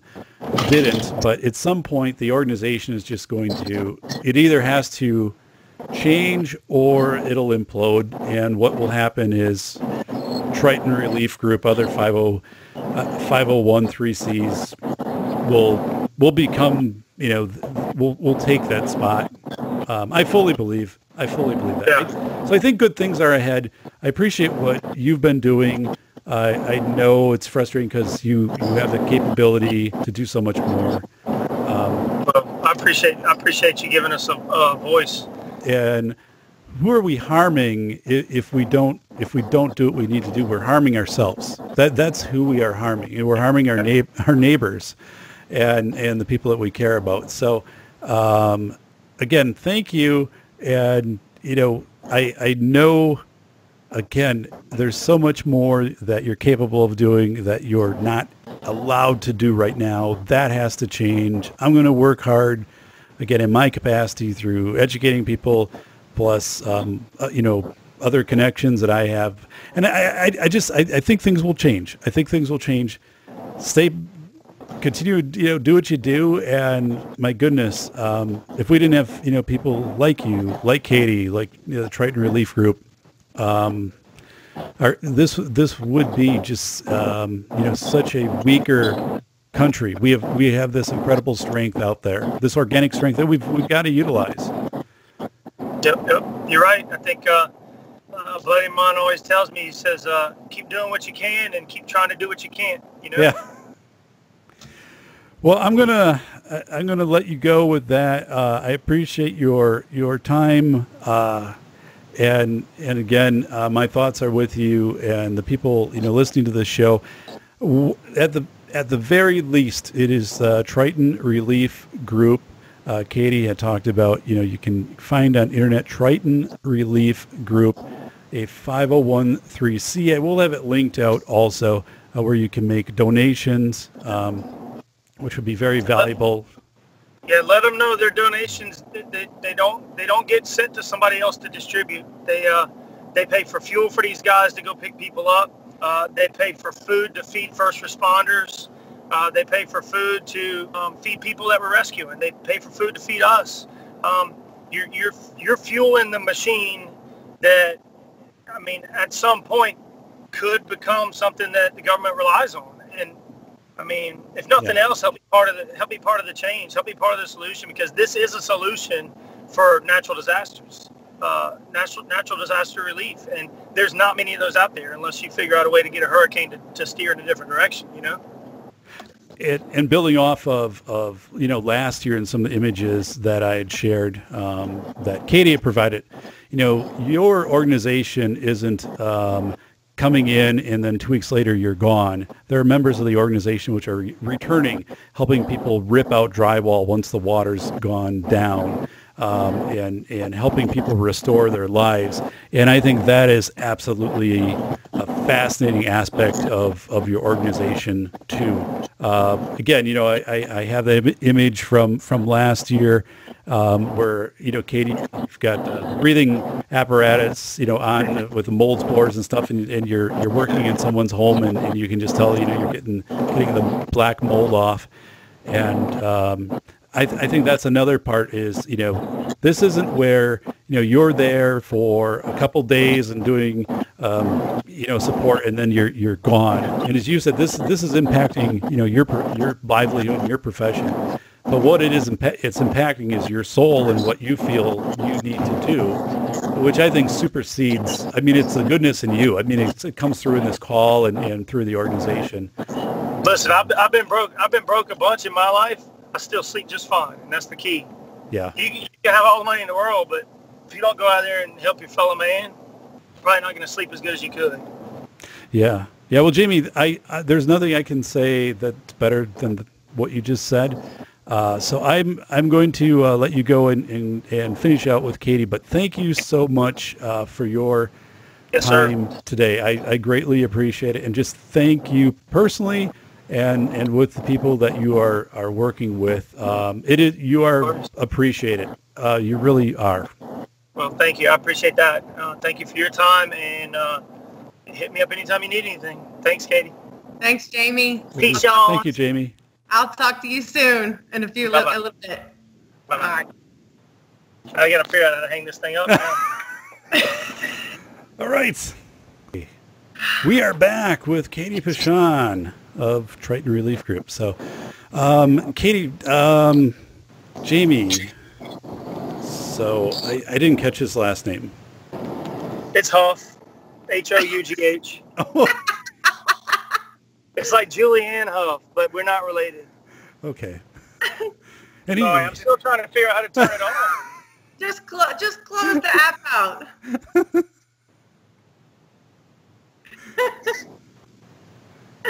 It's also a surveillance app. It will listen into you. So, oh my goodness. So I told you Jamie would have some. He's poor guy. He's extremely tired. He's frustrated. You know. Yeah, I did not expect to have him tell me that he was not permitted to do one rescue. Considering the qualifications that he has and the equipment and the need, to me that's much worse than I anticipated of what I was going to hear, and it is a deterioration significantly over the last year. I mean, here I'm going through my questions. What was better? What's changed? What's better? I think is the technology. You know, as you said, the Zello has become a better app. You know, it has, and so we know that capacity is there. What is worse is the bureaucracy has really hunkered down of saying, here's the barriers, and we are not collaborating. I think, to really, answer that in a nutshell is our organization, our efforts, our volunteers have become much more organized. Our dispatching, our ticket system, the way we handle reaching out to the authorities has all become much more organized. But the roadblocks with the, bureaucratic red tape is something I have never experienced. And the frustration, like I told you, to be able to put a Black Hawk or a C-130 in the air and now not even be able to get a boat in the water. I had guys on, chasing their tail or on a wild goose chase, and they're frustrated. I'm frustrated because I'm, behind the scenes making the phone calls that need to be made. Amanda Woods, Gary Davis, our board of directors, right, are making the necessary phone calls, trying to talk to the right people, ruffling the tail feathers that need to be ruffled, and our guys are standing around. Yeah, I'm without words. It needs to change. If we don't change it, we are going to lose, what we're going to, always people like Jamie, always people like you are going to be there, but you are going to be so limited and restricted by the bureaucracy and by these local governments that you'll be in a capacity, as Jamie said, of helping, support through serving National Guard members meals, which is awesome. But, it is so beneath the skill set that he brings to that situation that it's almost embarrassing that we are in a total EOC structure, which has this highly talented person and is utilizing them is allowing them to engage in a way that is so beneath how that person could contribute. And yet, of course, he's proud and he will do whatever he can do to contribute. But yet it's like in the Army. I mean, if you have somebody highly skilled and you are assigning them to laundry duty or something like that, it's like, okay, we can have somebody else do this. But like you, who you the four boats, you have your license and this, and we need you, and so Please come with us. And they've been vetted through a system. They've had a background check run. They've got the right clearance to do, to be there to help. And, the media has taken the volunteer efforts over the last couple years and made it aware to everybody. So now you've got, people maybe have loved ones in North Carolina, South Carolina, watching the news, hearing about death tolls and going, well, why didn't you call these volunteer groups in? We're there. We're just not able to perform. Right. And that's what people will gain from the show. And also, so obviously they're able to be mobilized, not being mobilized. And we really see what I had hoped would be some evolution on FEMA's part that I thought, honestly, Katie, I thought it was turning after last year. I thought there was some movement from FEMA to embrace more of an interface, also to embrace more of get away from the 911 systems and things like this. But it seems like that they completely just slid back. Maybe it was the back-to-back hurricanes that had a little bit of movement and what I would say a direction that could have been changed. But this is horrible. This is appalling. This should completely result in the resignation of FEMA top management, a study, and a reorganization, because the organization needs to be able to interface, with Triton Relief Group and other, similar vetted 5013Cs, and also it seems like they're not even integrating very well with local fire and PD and county. That is, and we have the technology to do that. Like all of that is out there. So I think, and this was something Jamie brought up. I never even thought of, this is an election year and there's politics that is playing into this. But this is something under its own weight. FEMA is going to have to change this. I'm completely convinced. And because we're not going anywhere. No, that's something too, that even though the organization has been suppressed externally, the organization is there. And it's like, well, if you're not going to allow us to do this, then we'll do the wellness checks. And eventually sensibility will roll around, because obviously the scalability, the rapid scalability of your organization has been proven and tested. And if it comes down to something where it's like, okay, we need to go with a ID card or some biometric type thing or whatever, then you can do that. Like that can totally be done, and that's done in how they kind of do wildfires. So it is something where, and I do believe this, that FEMA's outdated. Like this is moved big time. so rapidly that they haven't caught up to it yet. And they need to, it's almost like you need to just throw everything away and just say, like, what do we need to build that matches what is there and what will be there in the next year? Because even as you talk about Zello, it's like a year ago, would people have thought Zello would be capable of what it's doing now? And Zello started, I think it was like 5-6 years ago, it actually came into existence. So like, it wasn't even there before that. So what is going to be the future? And I was sharing with Jamie, and of course you were hearing this too, but the satellite systems have received an upgrade. So for GPS to ping to satellite, that's become much more efficient. I think it was down to 3.9 meters, but that's gotten smaller, that radius.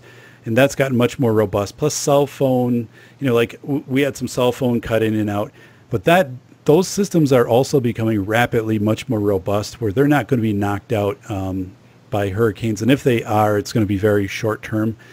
So again, it's we would think these technical issues are the holdup, like the road is washed out or this and whatever. And it's like, well, yeah, that plays into it, but we have means around that. Correct. Through the 4 different types of boats that we can access, through the drone surveillance to see if there is a different way around, and the fact too of like, you're there when a rescue can occur before everything has gone to hell, like before it's all fallen apart. Before lives have to be lost. Yeah, yeah. And oh, so Yeah. My frustration has been at an ultimate high the last couple days. I'm sorry about that, because I'll say, as a consumer of the media in Wisconsin, of what I have been able to obtain through local news, through local news doing their broadcast feed of here's the impact of Hurricane Florence, and then of course just the mainstream media articles, nothing that we have talked about today at all. The death toll has been there, and then the questions again that people kind of pose to me is like, why have so many people died? Was this like one instant where a mudslide hit a nursing home or whatever? And I'm like, well, I don't know, but I mean, this seems, it's one, it's a hurricane. There was plenty of advance. It's not like all of a sudden, it's something, like a 9/11 happened. I mean, you had notice, you had time. So this death toll is insanely high, and we really know it's that way because we didn't utilize the resources that were there and available to get people to safety, it is such a shame. But again, I say this and I feel bad, and I feel so much that we're better than this as a society. And at the same time, I'm not discouraged, because Jamie's energy is there 100%. Your energy is fully there. And I just think this will change. I just think this will turn. You've gotta keep a positive mindset. One, for yourself to keep you going. Two, for your guys that are in boats, boots on the ground, because if they're hearing your frustration, then they in turn become frustrated. And, we need them to be on their A game. So keeping the positive mindset, positive attitude goes a long way. And, we don't want to have to reach out to media for help in making the situation aware to everybody. We rather be having this conversation saying how great it's been to coordinate and work with, local, state, and federal agencies to make, all of this happen. And instead, we're having to have a conversation about how much we've been pushed out. Right. We don't want to do that. We don't. We'd rather have a great rapport built, like with Harvey. We had senators, captains at the state trooper's office that were working hand in hand with us. Yeah, I was going back through the photos that you sent me, and one of the photos had two state patrol SUVs parked to clear the way for your boat traffic. You had sent me that, and I was going through all of those from a year ago, and yeah, it is. It feels like we've taken 20 steps back, looking back to what we were able to accomplish during Harvey with the support, the police convoys, the green light from all the officials. And now this, it's like, how did we go from making so much shit happen to now not being able to make anything happen? Right. I feel the same way. And this is, it surprises me, because I didn't anticipate that this level of deterioration of cooperation, especially when it proved so effective, and it was very visual, and those accounts are there, and I don't know if it's because it's East Coast and there's a different mentality on East Coast versus South Coast versus West Coast. I don't know, but to me, this is completely insane. This falls on EOC at the federal level to stand up and really say, no, like, this is what we're going to do. And as you said, anybody out there, if we did a poll, if we, surveys, qualitative groups, and sat down with people and said, listen, if something like this happened and we had fire and state patrol and county services, and then we also had like Triton Relief Group, and explain it out and come together, like, what do you think about that, for get people's feedback? Everybody would be like, yes, this makes sense. And I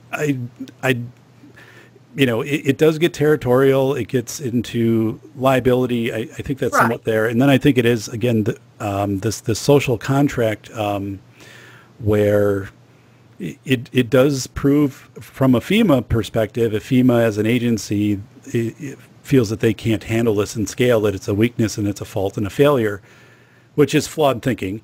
Instead of saying, we are going to become a partnership organization. Like We're not trying to outshow the government agencies.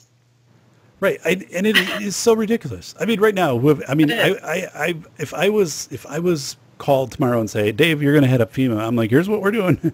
We are going to figure out how to interface with these other organizations because they're on the ground. They also know the territory, and we are just stronger if we utilize all of our organizations. And here's what we're going to do for liability, and if we need to tighten up some things on making sure that we have people, we can do that. Like, that's totally all doable, and boom, and we're going to present this, and we're going to rebadge ourselves as this organization that's going to utilize all the resources available to it, which has happened before. Right. It's like we ignore that this ever happened. Like it, as you said, the rescue for Harvey and the 9/11 rescue, 500,000 people in 9 hours. It's like, no, people forget this. It's like it never happened.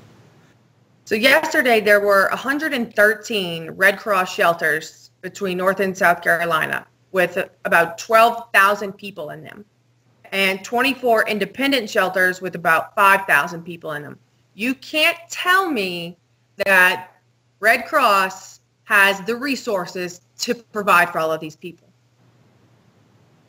Right. Yeah, I agree with that. I mean, do you want the help for these people or not?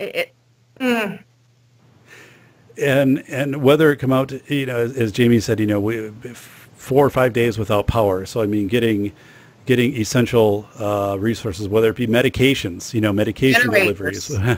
Yeah. Just the essentials in diesel fuel and stuff like that.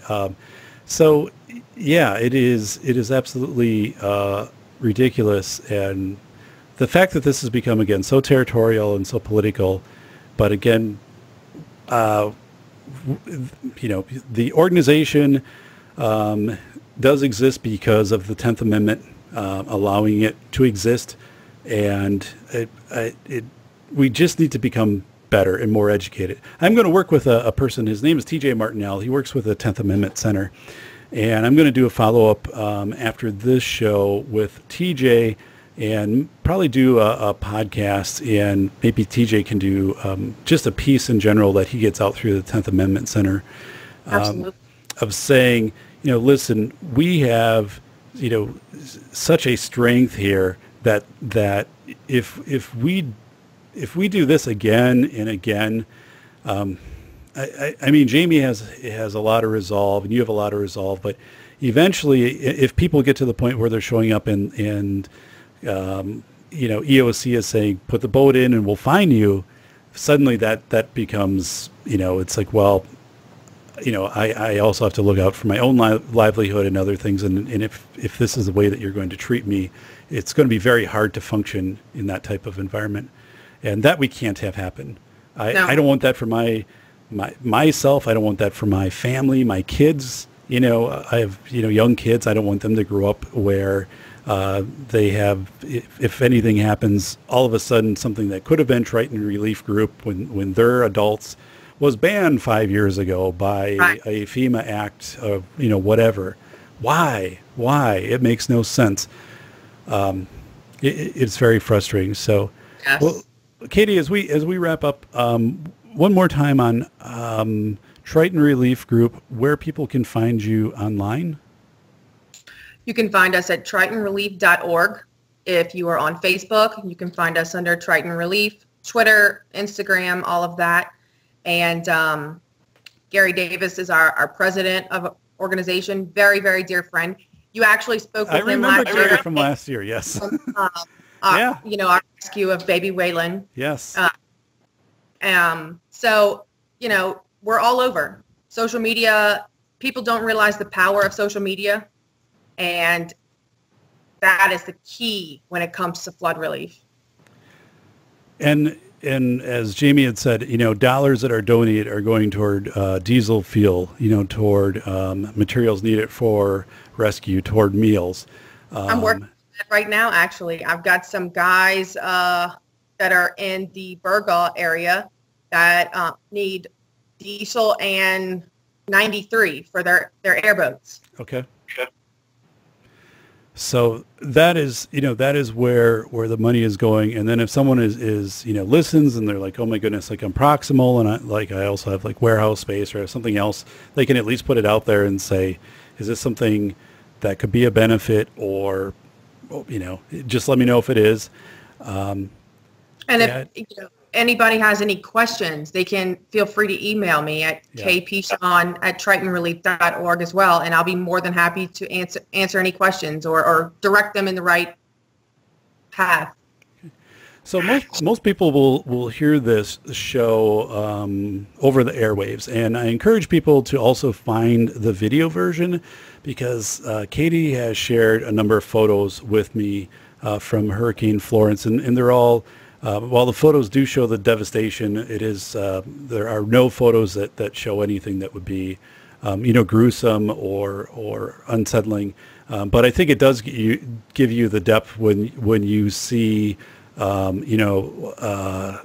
water that is literally 8 inches below a roof line, and also the scaling of resources in a parking lot ready to go out and to hopefully be enabled to do a rescue.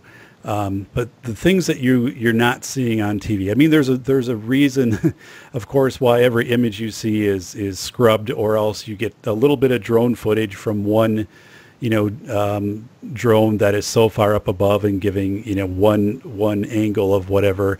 But we, if you are in a position, in these areas to vote, and when things come around for elections, this needs to be a topic point, and don't forget about that, because if we lose this, what we lose, we'll never get it back. I mean, that's the thing people don't realize is once if this goes away through legislation, it's not going to go away because people like Jamie or Katie are going to stop doing what they're doing. It would go away because they would be legislated out of having that ability. Absolutely. And if that happens, we're not going to get that back, and we cannot ever cross that threshold, because civilian rescue forces have historically always mobilized. Now, not without like anything, but have mobilized, have been very efficient. Have worked with the resources that have natively been there, and when the need isn't there, that they disassemble and go back. And this is the old days when, again, we used to deputize people if we had to do like a large search, like in the 1920s or 1930s and things like that. And again, we can't get in this political standoff in the saber rattling in this position of, we are the organization that handles this, and we're not going to accept any partnership, because we have a world of talented people out there. And I'll tell you, if Jamie came knocking at my door and said, hey, I'm here for a wellness check, thank you so much, I'd be like, wow, I am appreciative of that. And the fact he mentioned one, during your interview, that the people trolling him on social media and might, key like his vehicle. I mean, that's ridiculous. To me, he's the person I want as a neighbor. I want as a friend, that this is what we're doing as reciprocity for someone. And hopefully, Katie, you're not getting, people saying like, what are you doing with, Triton Relief Group and things like that, because again, this is so essential to what we are as a country and for saving lives. And ultimately, it is going to save. It's going to cost lives if we don't facilitate this. And we kind of put this remotely as cost lives. Well, it's one thing when it costs lives, it's horrible.